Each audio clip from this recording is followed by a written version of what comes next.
ചില ദിവസം അങ്ങനെയൊക്കെ തന്നെയാ, ആളൊന്നും ഉണ്ടാവില്ല. ഏതിനും മത്സ്യങ്ങളെ ഇവിടെ വളർത്തുന്നേ? ഒരുവിധം എല്ലാ തരത്തിലുള്ള മീൻ ഇവിടെ ഉണ്ട് ചേച്ചി. ആ. പ്രധാനമായിട്ട് വാള, ആഫ്രിക്കൻ മുഷി, പിന്നെ രോഹു, കട്ട്ല, പിലോപ്പി, ഗോൾഡൻ, കാർപ്പ്, അങ്ങനത്തെ കുറെ മീനുണ്ട്. അലങ്കാര മത്സ്യങ്ങളുണ്ടോ? ഇല്ല ചേച്ചി, അലങ്കാര മത്സ്യങ്ങളില്ല. ഇവിടെ നമ്മൾ കഴിക്കുന്നത് മാത്രമേ ഉള്ളൂ. ജോമോനെ വെള്ളപ്പൊക്കം പ്രശ്നം എന്തെങ്കിലും? ഇല്ല ചേട്ടാ, 2 വർഷം മുമ്പ് ഒരു പ്രശ്നം ഉണ്ടായതല്ലാതെ ഇപ്പം അങ്ങനെ കുഴപ്പങ്ങളൊന്നുമില്ല. പിന്നെ ഇവിടെയൊക്കെ അണ കെട്ടിയിട്ടുണ്ട്, കുഴപ്പമില്ല. ഇതിന് സർക്കാരിന്റെ ഗ്രാൻഡ് വല്ലതും കിട്ടാറുണ്ടോ?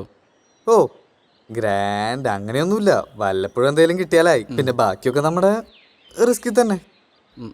ഈ 2 ഭാഗത്തും വലിയ പ്രശ്നമില്ല, ഇവിടെ വെള്ളം കയറാറില്ല. ആ സൈഡിലോട്ടൊക്കെ പോകുമ്പോഴാണ് കുറച്ചുകൂടി ബുദ്ധിമുട്ട് വരുന്നത്. ടാങ്കിനകത്ത് കുഞ്ഞുങ്ങളുണ്ട്, പാകായെല്ലാം അങ്ങോട്ടും ഇങ്ങോട്ട് മാറ്റുന്നത്.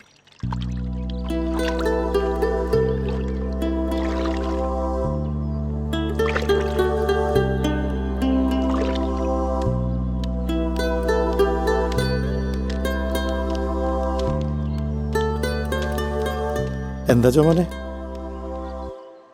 ഇന്ന് ആള് കുറവായിരുന്നല്ലേ? വലിയ പാർട്ടിക്കാരൊന്നും കണ്ടില്ല. കാറിക്കാരൊന്നും വന്നിട്ട് ഒരു കാര്യമില്ല. ഫാമുകാരോ ചെറിയ വളർത്തുകാരോ ഒക്കെ വരണം. പാപ്പച്ചേട്ടൻ പറഞ്ഞത് ശരിയാ, ഇന്നങ്ങനെ ഫാമുകാരൊന്നും ഉണ്ടായിരുന്നില്ല. പാപ്പച്ചേട്ടാ, ആ ഞാനിന്ന് ഉച്ച കഴിഞ്ഞ് ലീവായിരിക്കുവേ. എന്തോന്ന് ലീവാടാ? നീ എന്താ ഇങ്ങനെ? അത് ഓരോരോ ദിവസം ഓരോരോ കാരണങ്ങൾ. ഇങ്ങനെ ലീവ് എടുത്താൽ ശരിയാവില്ല കേട്ടോ. വോളിബോളാണ്, മാച്ചുണ്ട്, ഫുട്ബോളാണ്. ഇങ്ങനെ പോയാൽ ഇവിടുത്തെ കാര്യം കംപ്ലീറ്റ് കുഴയും. അതിരിക്കട്ടെ, ഇന്നെന്താ പരിപാടി? വോളിബോൾ കളിയുണ്ട്. ഇതുകൊണ്ടൊക്കെ നടന്നിട്ട് നീ രക്ഷപ്പെടുന്നില്ലല്ലോടാ. രക്ഷപ്പെടും പാപ്പച്ചേട്ടാ, അതിനല്ലേ കഷ്ടപ്പെടുന്ന മുഴുവൻ.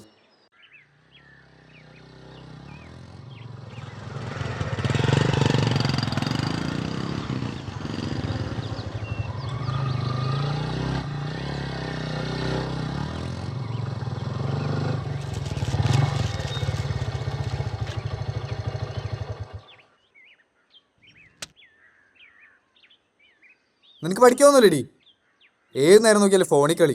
ചേട്ടായി ഒന്ന് പൊയ്ക്കേ. പഠിച്ച് പഠിച്ച് മനുഷ്യന്റെ തലയ്ക്ക് വട്ടായി. കോളേജിൽ നിന്നുള്ള പ്രഷർ, വീട്ടിൽ നിന്നുള്ള പ്രഷർ. ഈ പരീക്ഷ എങ്ങാനും കണ്ടുപിടിച്ച ആളെ കൈ കിട്ടിയാൽ തല്ലി കൊന്നോളയും ഞാൻ. ഓഹോ, ഫോണിൽ കളിക്കുന്ന കാര്യം പറയുമ്പോൾ അവൾ തറുതല പറയും നോക്ക്. ഡിഗ്രിക്കാ പഠിക്കുന്നേ, പോത്ത് പോലെ വലുതായി. എന്നാലും തറുതല പറിച്ചിനൊരു കുറവുമില്ല. ചാച്ചനമ്മച്ചും കൂടി നിന്നെ വഷളാക്കിയത്. ഇത് തന്നെ നിന്റെ ചാച്ചനും ഇപ്പൊ പറയുന്നേ, ഞാനാ നിന്നെ വഷളാക്കിയെന്ന്. ആവശ്യമില്ലാത്ത വാശികൾക്കൊക്കെ കൂട്ടുനിന്ന് നല്ലൊരു ഉഴപ്പനാക്കി. എന്തുഴപ്പാമേ ഞാൻ കാണിക്കുന്നേ? നല്ലൊരു ജോലിക്ക് ശ്രമിക്കുന്നുണ്ട്, കിട്ടാത്തോണ്ടല്ലേ. അതല്ല ഞാൻ പറഞ്ഞേ, നീ ആ മീൻകുളത്ത് ജോലിക്ക് പോകാൻ തുടങ്ങിയത് പിന്നെ നിന്റെ ഉത്സാഹം ഒക്കെ പോയി. നീ ഇപ്പൊ ഒന്നിനും ശ്രമിക്കുന്നില്ല. ഉണ്ടമ്മേ, ശ്രമിക്കുന്നുണ്ട്. അതിവിടെ ഇവളുടെ ഫോണിൽ കളി എന്നെ കാണുമ്പിള്ള കള്ളത്തരോ. ചുമ്മാതാമ്മേ, ഇവൻ വെറുതെ പറയാ.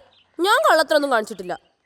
എന്ത് കളിച്ചാലും വേണ്ടില്ല, പരീക്ഷയ്ക്ക് മാർക്ക് കുറഞ്ഞ വിവരം അറിയും. ജയിച്ചാ പോരെ? വെറുതെ ജയിച്ചാ പോരാ, നല്ല മാർക്ക് വേണം. പിന്നെ കശാപ്പുകാരൻ കുര്യന്റെ മോള് പഠിച്ച് കളക്ടർ ആവാൻ പോവല്ലേ, ഫുൾ മാർക്ക് വാങ്ങാൻ. എന്താടി കശാപ്പാരും കുര്യനോട് നിനക്ക് എത്ര പുച്ഛം? നിന്നെയൊക്കെ എത്രത്തോളം ആക്കിയിട്ടുണ്ടെങ്കിലേ കുര്യൻ കശാപ്പ് നടത്തി തന്നെയാ. അവൾ അങ്ങനെ ഒന്നും ഉദ്ദേശിച്ചായിരിക്കില്ല പറഞ്ഞത്. അല്ലടി, ഇന്നത്തെ കാലത്തെ മക്കളൊക്കെ അങ്ങനെ തന്നെയാ. വളർത്തിക്കഴിഞ്ഞാൽ നമ്മുടെ ഉത്തരവാദിത്വം തീർന്നു, പിന്നെ അവരായി അവരുടെ പാടായി. അതാ അവളുടെ വായിന്ന് വീണത്. അതൊക്കെ വിട്. നിങ്ങൾ ഇന്ന് ചന്തയിൽ പോന്നില്ലേ?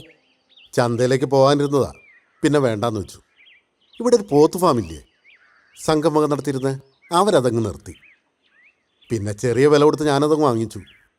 ചാച്ചനിപ്പോ എങ്ങോട്ടാ? ഒന്ന് കവല വരെ പോണം. നീ ഒന്ന് കവലയിലേക്ക് വിട്ടേ.